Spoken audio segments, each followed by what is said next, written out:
a special Japanese-only release of the first game that was intended to include everything that ours had that the original Japanese didn't have, plus more to make us jealous. And it worked. Yep. And we'll get into that too.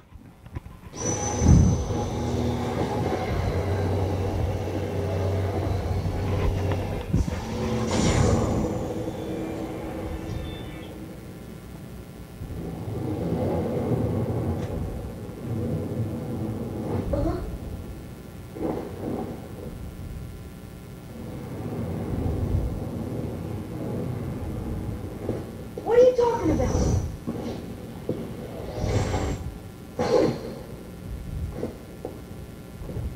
That's cheating.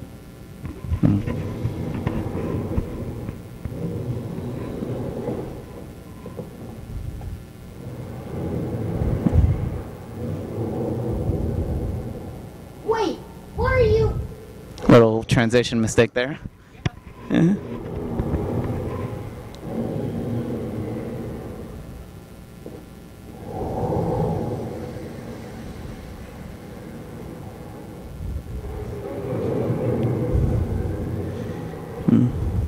Oh, I pressed the wrong button. Okay, let's just go to the next slide. And I wanted to talk for a little bit about that. Now, I'm of the opinion, a lot of my friends don't agree with me, that particular scene. Does everybody know how the Riku replica was created? Vexen made it when he took the data of Riku after their little fight. And how did he do it? Not entirely sure.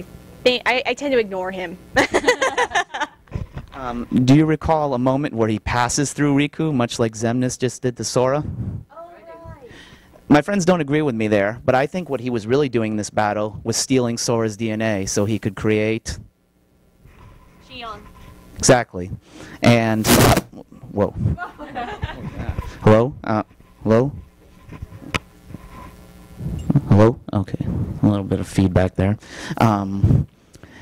They say no, it was always Vexen because it also required the use of the computer in the Castle Oblivion. But I say that the purpose they had originally explained this scene as was they said that he was Xemnas, that was the man who fought Sora, the leader of Organization 13, in case anybody doesn't know.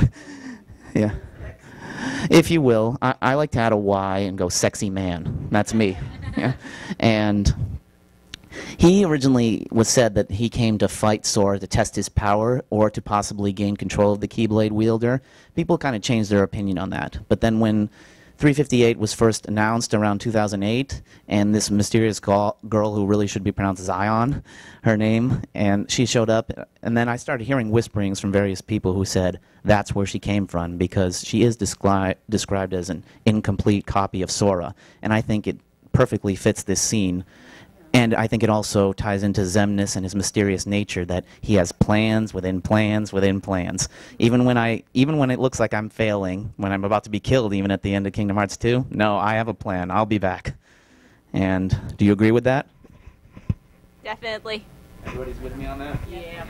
Cool, thank you. He's like Sephiroth. He won't die. I hope not. It's Denova.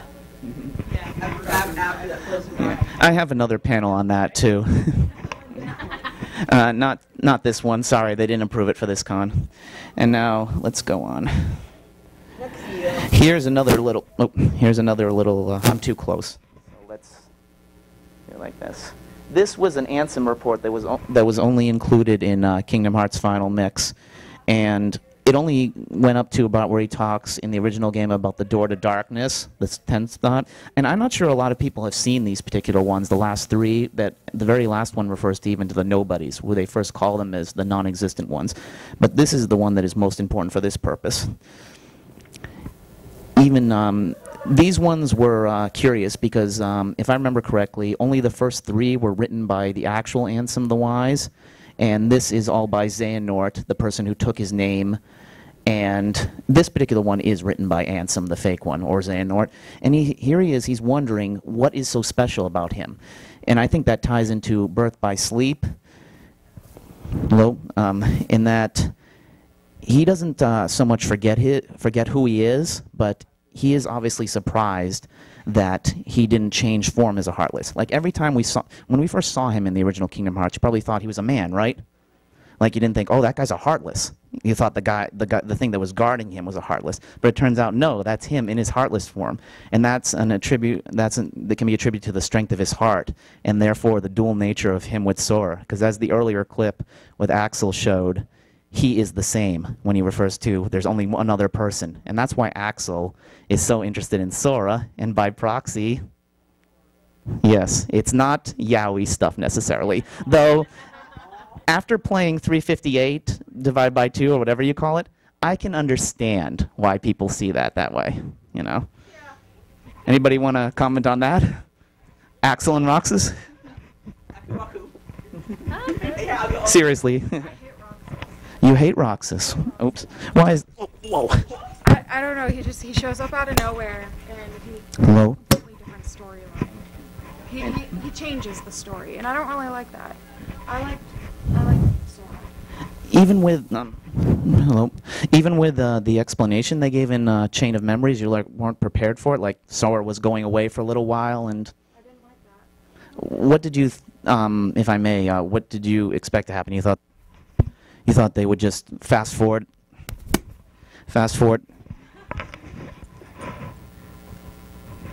and then go right to when Sora woke up again? No, I think it would have been fine if like Roxas was his own character, but you mix him in with Sora and their connection. I don't really care for that. I think Roxas would have been great as his own character instead of Sora's. Maybe he wouldn't have disappeared Speaking of Riku and Sora. Yeah. So when you saw him, I gotta figure this out. When you first saw Roxas, what did you think? Did you think like, oh, this guy's obviously connected to Sora, or some other take on him? No clue, and I was fine with that. And then they brought up that he was connected to Sora, and I didn't really care for that. How about when he encounters Axel in the basement, and which turns out to be another 358 advancement, and Axel simply goes, 2, and he's like, what is he talking about? Why is he surprised by what Roxas does there? Because Roxas originally had one Keyblade in 358, but he never saw the 2 Keyblades at the end of the game. Sorry, when he never he never saw when he obtained 2 after he beat Shion, or however you want to pronounce it. Yeah. And I think he was so surprised himself, not just because Roxas, like when he first saw him the day during the struggle tournament, I believe, and he said he didn't know who he was, and then he like in his moment of anger again, or emo, I guess people like to call it, but his reasons are very legitimate about why he is angry, and that's not just because of his memory, what Shion consists of, the memories of Sora, but because she was a legitimate friend. He's not. They don't remember. Yeah. They don't remember her at all. That's why she's never mentioned. And he doesn't even know why, but then he gets so angry when he refers to it, and that's where the power of the second Keyblade comes in, and Axel's so surprised himself, because Axel definitely remembers Shion, and when he first encounters him in the fake Twilight Town, Roxas does not remember who he is, and then he's like freaked out by it, and he goes like, aha, he's in there, so I still have a hope for him. And I think that's why he's so sad just before he dies, and then Sora goes to the world that never was, and he talks about how he was just looking for a friend and stuff like that. I think ultimately that's why Axel is a sympathetic character. That's why people wanted to give him a hug. I'll go with that. So even Axel's relationship with Roxas doesn't save the character for you? No. Yeah. Yeah. For those who just came in, we were essentially talking